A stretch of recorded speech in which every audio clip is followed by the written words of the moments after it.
Reema phone उठा के अपनी माँ से बात करती है।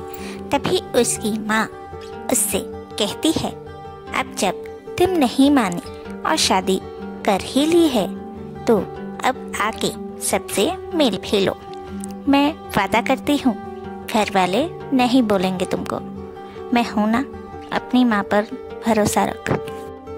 ये बात सुनकर रीमा खुश हो जाती है, लेकिन उसे विश्वास नहीं होता कि ये सब सच है, क्योंकि जिस परिवार ने उसके साथ इतना बुरा सलूक किया वो अचानक मान कैसे गया। उसने अपनी माँ से कुछ नहीं कहा और इस बारे में गोपाल से बात की। गोपाल को भी लगा कि ये सच नहीं हो सकता, लेकिन फिर भी उसने सोचा शायद रीमा से दूर होके उन लोगों को उनकी गलती का एहसास हुआ होगा, इसलिए वो रीमा को बुला रहे हैं। लेकिन रीमा अपने घर वालों को अच्छे से जानती थी। उसे लग रहा था कि कुछ तो गड़बड़ है जो दिखाई नहीं दे रहा। वो इस बात को यहीं खत्म करने को कहती है और गोपाल भी इस बात को भूल जाता है।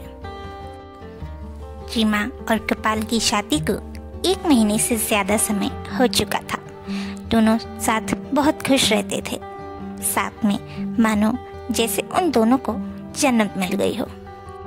नया साल आने वाला था और गोपाल को शहर पे जाना था, पर रीमा का मन था कि गोपाल नया साल मनाकर शहर जाए। गोपाल ऐसा ही करता है। नया साल आ जाता है, गोपाल और रीमा एक साथ टाइम बिताते हैं। फिर कुछ दिन बाद गोपाल शहर चला जाता है और रीमा या घर वालों के साथ खुशी खुशी रहती है। रीमा ने कभी घर का कोई काम नहीं किया था, उसे घर के काम नहीं आते थे, लेकिन गोपाल नहीं था और उसका मन नहीं लगता था, इसलिए वो घर के छोटे छोटे कामों में हाथ बटाते थे। धीरे धीरे वक्त बीतता गया, सब कुछ ठीक चलता रहा, लेकिन रीमा के घर वाले फोन कर करके उसे परेशान करते रहते थे कि घर आ जाओ, मिल लो। गोपाल फोन पर रीमा को समझाता है कि शायद घर वाले सच में मान गए हो, तो रीमा को एक बार जाके सबसे मिलना चाहिए। कुछ महीने बीत गए, अब तीज आने वाली थी। तभी रीमा अपने घर जाती है और सोचती है कि तीज वहीं कर लेगी। उस वक्त तीज के लिए रीमा की बहन भी वहाँ आई थी। रीमा वहाँ जाती है, सबसे मिलती है, बहुत खुश होती है, लेकिन उसके माँ पापा और बहन उसे सुहागन देखकर दुखी होते हैं। उनके चेहरे पर ये दुख रीमा देख सकती थी। उसे कुछ अजीब सा लगता था, जैसे कि वो बस 2 दिन में वापस चली जाए, लेकिन उसकी माँ उसे रोक लेती है। 2-4 दिन होते ही रीमा की माँ बहन और पापा उसे हर बात पर टोकने लगते हैं कि वो साड़ी क्यों पहन रही है, इतना तैयार क्यों होती है। और हद तो तब पार हुई जब उसकी माँ ने उससे सिंदूर लगाने से मना किया और गोपाल को तलाक देने को कहा। बेटा तू भूल जा गोपाल को, मैं तेरी दूसरी शादी करा दूंगी किसी अमीर घर में। ये सब सिंदूर विंदूर मत लगा, ये मंगलसूत्र मुझे दे दे, इसे बेच देंगे और गोपाल को तलाक दे दे। अब रीमा के सब्र का बांध टूट गया। उसने गुस्से में अपनी माँ को जवाब दिया, माँ आपको शर्म नहीं आती? एक सुहागन होकर अपनी ही सुहागन बेटी को उसके पति के नाम का मंगलसूत्र बेचने को कह रही हो, और मैं सिंदूर ना लगाऊं? क्यों ना लगाऊं? आप नहीं लगाती सिंदूर, दीदी नहीं लगाती। पहले आप तलाक दे दो पापा को और दीदी का भी तलाक करवा दो, फिर मैं भी गोपाल को तलाक दे दूंगी। इतना सुनते ही रीमा की माँ ने उस पर हाथ उठा दिया और इसकी बहन भी आ गई। अब दोनों ने अपना असली रूप दिखाया, रीमा को मारते हुए।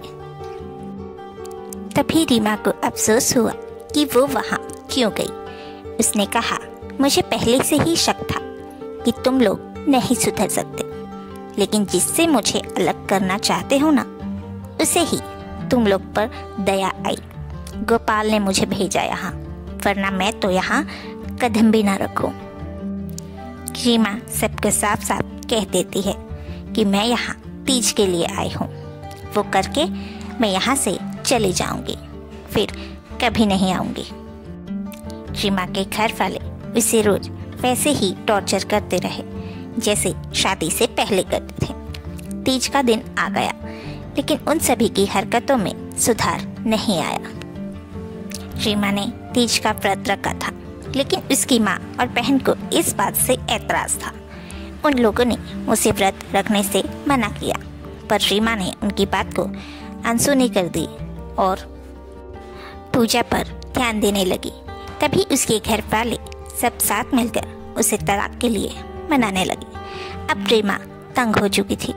इसने उन लोगों को चेतावनी दी कि अगर अब वो लोग उसे तलाक के बारे में फोर्स करेंगे तो वो पुलिस के पास जाएगी। इस बात से उन लोगों को गुस्सा आ गया और सब मिलकर उसे मारने लगे कि वो गोपाल को तलाक दे दे, पर रीमा नहीं मानी। अगले दिन सुबह रीमा को गोपाल का फोन आया। रीमा ने उसे सब बता दिया और कहा कि मुझे यहाँ से ले चलो गोपाल। तभी उन लोगों ने उसकी बात सुन ली और फोन लेकर काट दिया।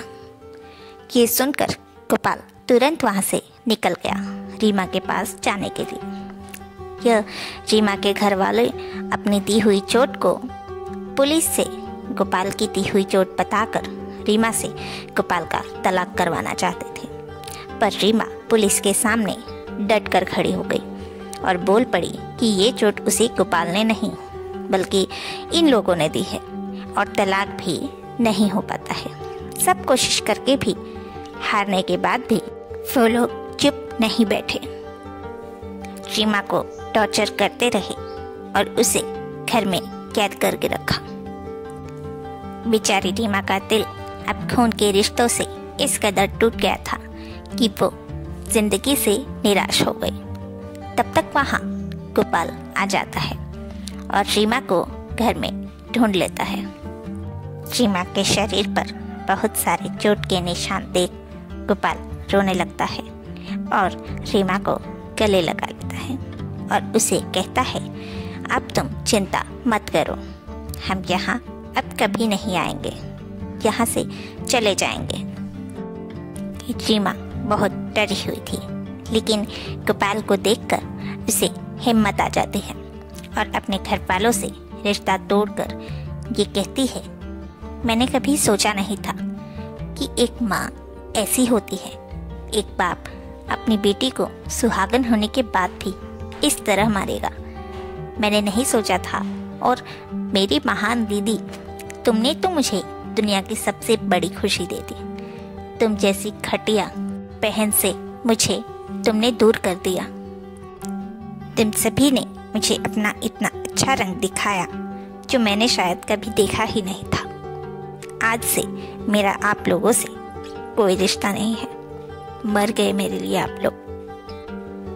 इसके बाद गोपाल के साथ रीमा अपने ससुराल वापस आ जाती है। वहाँ उसका इलाज होता है और कुछ दिनों के बाद सारे जख्म भर जाते हैं, लेकिन जो जख्म उसके दिल पर उसकी ही माँ ने और बाप ने दिए थे वो नहीं भर पाया। धीरे धीरे सब ठीक होने लगा। रीमा अपने ससुराल में खुश रहने लगी, सब कुछ भूलने लगी और अपने गोपाल और परिवार पर ध्यान देने लगी। हाँ, रीमा की माँ के इस धोखे ने उसे तोड़ दिया था, लेकिन गोपाल के प्यार ने उसे उस सदमे से भी बाहर निकाला और फिर दोनों खुश रहने लगे, बिल्कुल पहले जैसे। वक्त बीतता गया, फिर दोनों की जिंदगी में एक खुशखबरी भी आई। रीमा माँ बनने वाली थी। अब बस इस नए सफर को अच्छे से जीने के लिए रीमा ने पुराने सभी रिश्तों को भुला दिया और दोनों आगे बढ़ गए। तो ये था रीमा और गोपाल का सफ़र अब तक का, एक कहानी के रूप में। रीमा और गोपाल ने जो सहा, जितना झेला, भगवान कभी किसी और को इतना दुख ना दे। तो कैसी लगी आप सभी को रीमा और गोपाल की कहानी, कमेंट में ज़रूर बताएं। और अगर कहानी अच्छी लगी हो तो वीडियो को लाइक करना न भूलें और शेयर ज़रूर करें।